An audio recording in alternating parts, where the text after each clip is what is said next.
Ask and ye shall receive. This is very, very real. But the thing that people forget with it is the grounding of the intention. If you have an earnest intention,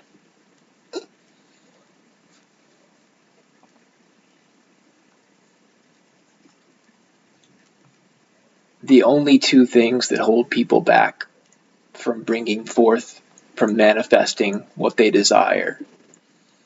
One, what they desire, they don't actually desire. Their mind just thinks they do. Two,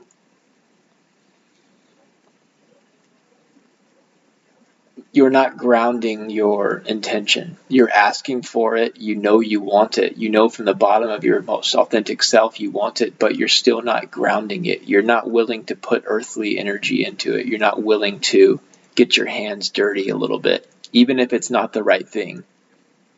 An earnest attempt at that.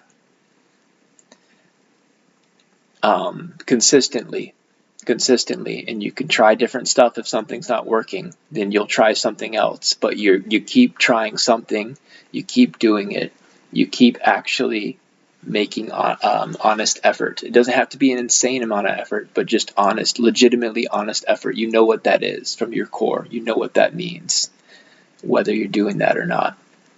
It's not about dominating yourself into something you don't really want. And then the third thing is it earnest? Is it really for you? Is it what you want?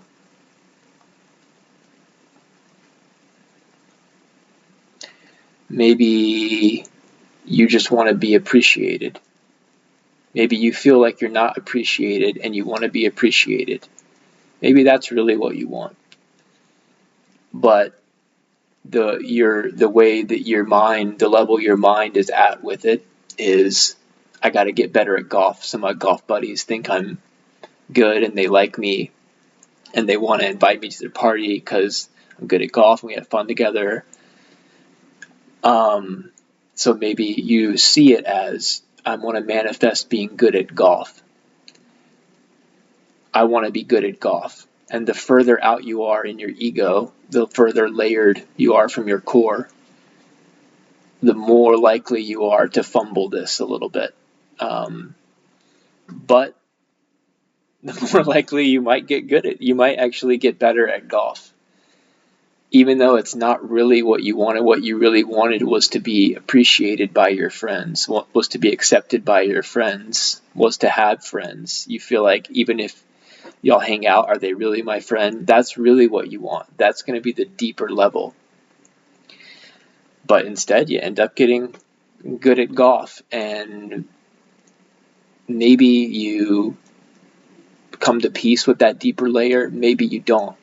But now you exist as an individual that's kind of good at golf. And then you have new opportunities, and you're going to desire new things. Maybe caring about what people thought about you, if they accepted you, is actually lower on your priority list right now. Maybe now there's some legitimate golf thing that you want to pursue, that you love it so much, and it's really adding value to your life. You're making new connections. So that's kind of the layers and grace of how it works, of how the thing you think you want, the thing that you think will make you complete is really some buffered from some deeper inadequacy or deeper desire that's more fundamental to your existence outside of the scope of that thing you're thinking about. But no matter what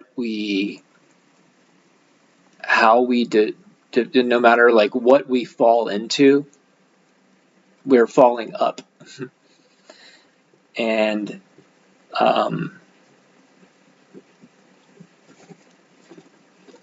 assuming that you are here to transcend your earthly existence, and assuming that you're not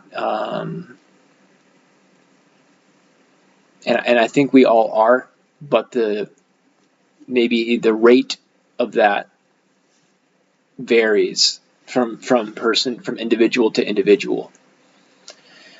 And some people maybe are perfectly content in their level of consciousness, in their level of separation, or their layer of ego, how many layers back in the onion they are from the core of their being. There's no right or wrong choice for this from the perspective of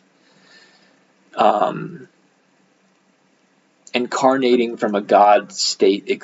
Essentially, from that perspective, if you're God and you get to come play on Earth, the idea of being a homeless drug addict, something, that might sound fun to God, you know? That's like a kid wanting to play Grand Theft Auto. It's like, oh, this is wild and crazy. Like, so from that perspective, anything, basically what I'm saying is that any scenario can make sense. Even I'm a poor construction worker that just lives a very simple life. Like, you can really romanticize that.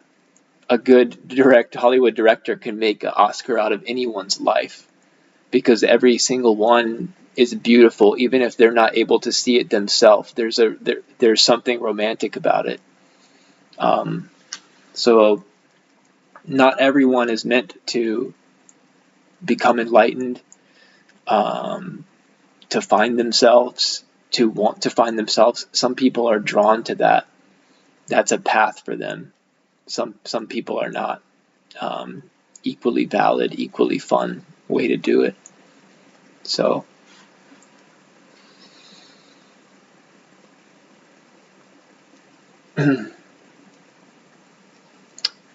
one little embodiment of safety tip I want to give now is that find a situation like a dog barking. Maybe you're sitting in your apartment and you hear a dog barking outside. I guess you kind of want to get into a deep state of self before doing this. I didn't say. Drop into awareness. Just find that. Whatever that is, take breaths. It doesn't have to be, you don't have to find God to do this, but get a little more in your being. And then tune into what you hear.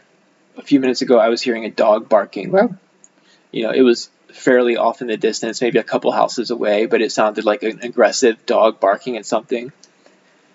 And I realized I was receiving that from the outside in. I recoiled a little bit, and this is a very subtle nuance of feeling because I was in a pretty clean, pure state.